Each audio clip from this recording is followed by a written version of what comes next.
Johnny, was it the same playing in front of an empty crowd as you'd experienced before, or did it take getting used to being an international?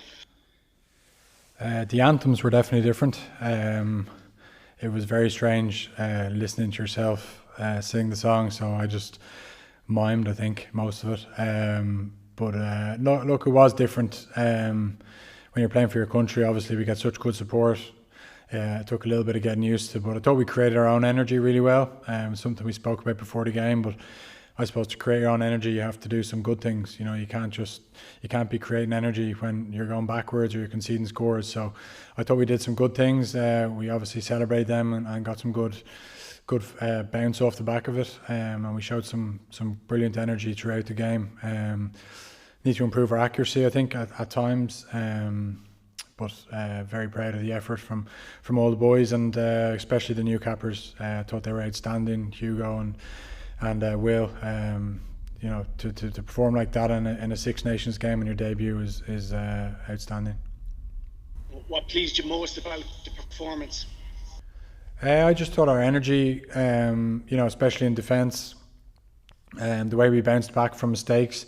You know, because there was a good few of them out there, but we never let any of them bother us, and we just reset and went again. And yeah, that's what I was happiest about. I thought we showed some good stuff as well at times. You know, you got to give Italy credit. I think they've got a new brand of rugby, and you saw with their early Six Nations games, it was, you know, nip and tuck for most of those games right up until the last 10 minutes. And so for us to be as far ahead as we were was, you know, we must have done some good things to get there.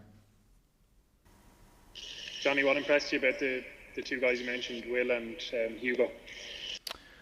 I suppose they typified our performance in terms of that energy that I was talking about, and those two guys led it in many ways. Like Will, he's just got an energy to get off the line, make tackles, but you know, you can't just label him as that, because he did some really good things with the ball in hand as well. Hugo, obviously, a couple of tries and could have had another one, and a couple of outstanding finishes. So the energy he provided, sort of that work off the ball, his ball in the air, all the things that you'd expect of a top class back three player, he did, and I'm delighted for them. They've got some big competition in and around them. You know what I mean? The team that we were playing against on Wednesday in training was pretty impressive, you know, with James Lowe and Keith Earls on the wings, and you know, Robbie floating in there and Chris Farrell floating in there, Stu McCluskey. So there's some big competition in the backs, and then Josh and Will going at it in the back row as well. So that's what we want. We want competition, and we want people pushing each other. It sets you up for the trip to Paris, where a bonus point will secure you the championship. How do you feel about that challenge ahead of you now? Yeah, we haven't discussed it as of yet. Obviously, we're still digesting this. We need to sit down, have a look at this game, because some of the things that Italy did to us today, France will do to us next week in terms of that line speed. Particularly that intercept I threw, that is, you know, what we can't do next week. We can't throw, you know, long passes against that rush defence, and you know, so we need to learn the lessons from today. But it's a huge challenge to go to France and win. Never mind be talking about a bonus point.